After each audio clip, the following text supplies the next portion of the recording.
If you're going to deny a reasonable accommodation request, I encourage you to provide some written explanation to that individual about why you're denying the reasonable accommodation request and notice of their rights. And all of this information is available in the Air Force's reasonable accommodation procedures. And most importantly, do not assume that the same accommodation is effective in all situations.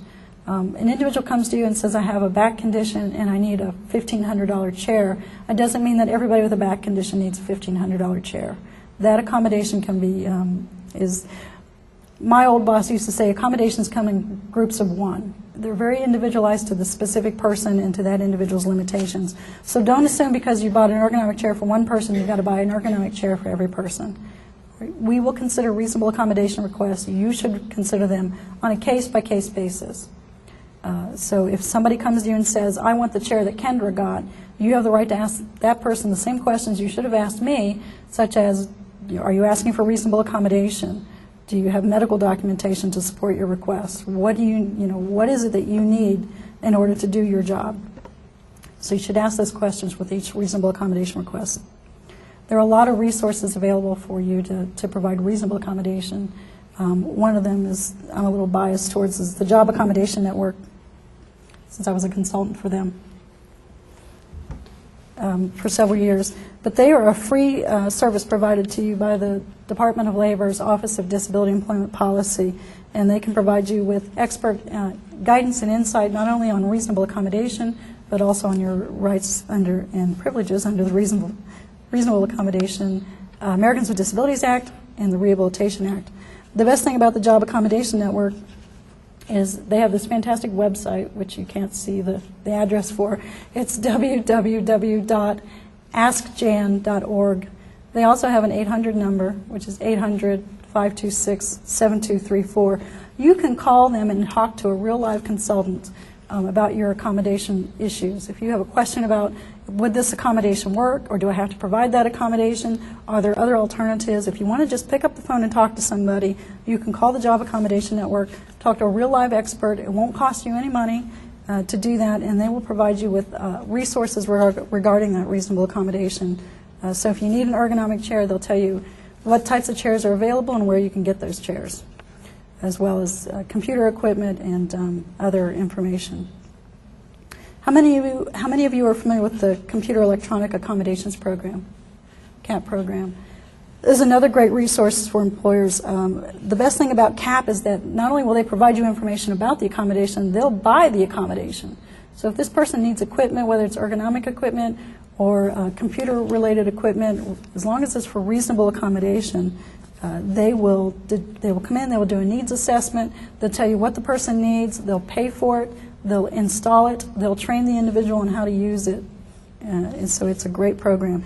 They also have specific services specifically for wounded warriors, where they'll provide some devices for wounded warriors that they may not provide for other people. And they have a lot of information available on their website related to reasonable accommodation for post-traumatic stress disorder and traumatic brain injury too. I go to CAP to see what's the latest and the greatest, because they have the state-of-the-art information about the latest accommodation equipment. And their website's also changed recently, and it's now much easier than what it used to be. It's www.cap.mil. So you can go to their website and find information regarding reasonable accommodations. Let's talk a minute about hiring wounded warriors and disabled veterans.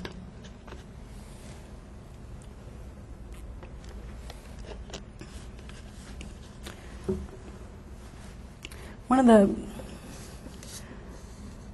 of the best things, I guess, about being a person with a disability is that anybody has the right to join that club at any time, whether it's from combat-related injuries or, walking across the street and getting hit by a bus. Anybody can become a disabled individual at any time. We have been, because of the recent operations, obviously we have a lot more wounded warriors, and we have a lot more programs now to assist wounded warriors and to hire wounded warriors. It used to be an individual who was injured in combat or injured on active duty, they would be medically separated from the services, and that would be the end of their military career. That's not necessarily the case. Now even individuals with severe disabilities can continue their military career. And I wish I'd had a picture of Captain Ryan McGuire, last week, DoD was awarded an award for the best disability program in the DoD, and part of that was there was a large component award which we won, but we also had 2 individuals who won individual awards, and one of them was Captain Ryan McGuire, who is the first amputee to complete undergraduate pilot training. He was in the process of his pilot training and he was in a boating accident, lost part of his leg, was about to be medically separated from the military, and he appealed the decision and for a year worked towards meeting those medical requirements so that he could get his pilot's license. He appealed the decision of the medical board. He was awarded his pilot's license, and he's now an active duty captain, and he has below-the-knee amputation. He's also an Olympian. He's won gold medals, bronze medals, you name it. This guy could probably run circles around anybody in this room.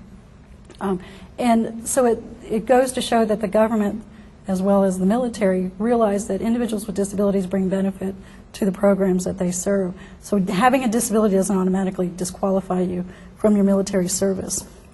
For those individuals who are unable to continue in the military service, there are several new programs in the last 10 years to assist them. One of them was the Executive Order 13518, which was signed in November of 2009. It was the employment for veterans in the federal government. It established an interagency council on veterans employment and established veterans employment programs. This program helps provide training and assistance to wounded warriors and veterans to receive not only job placement assistance, but other assistance through the VA, things that were not available to other disabled veterans prior to that. Another new program is Operation Warfighter. It's a DoD-sponsored internship program for wounded, ill, and injured service members. This program was designed to provide recuperating service members with meaningful activity outside of the hospital environment that assists in their wellness and offers a formal means of transition back into the civilian workforce. So it's similar to the workforce recruitment program, but these are for individuals who are injured in the military. It's a great opportunity for service members in medical hold statuses to kind of build their resumes and explore employment before they're released from the government. These internships are provided to you at no cost to the agency. They're funded through the VA. So again, if you have temporary work that you need done, you have a temporary position that you'd like to fill, you can do that through Operation Warfighter and give this individual an opportunity to kind of transfer those military skills into employment-related skills while they're still in medical hold. One program that's specific to the Air Force is the Air Force Wounded Warrior Program. It's one of the newest and most comprehensive websites. This Hero to Hired website is available. It helps transitioning service members. It was originally designed for reserve components members so they could connect with jobs and military-friendly companies, but it's been expanded now to all transitioning members of the service. So H2H also offers career exploration tools, military to civilian skills translations, education and training resources, as well as it has a mobile app. So there's a program office available to assist them, and you can contact them at 800-581-9437 or emailing them at wounded.warrior@us.airforce.mil.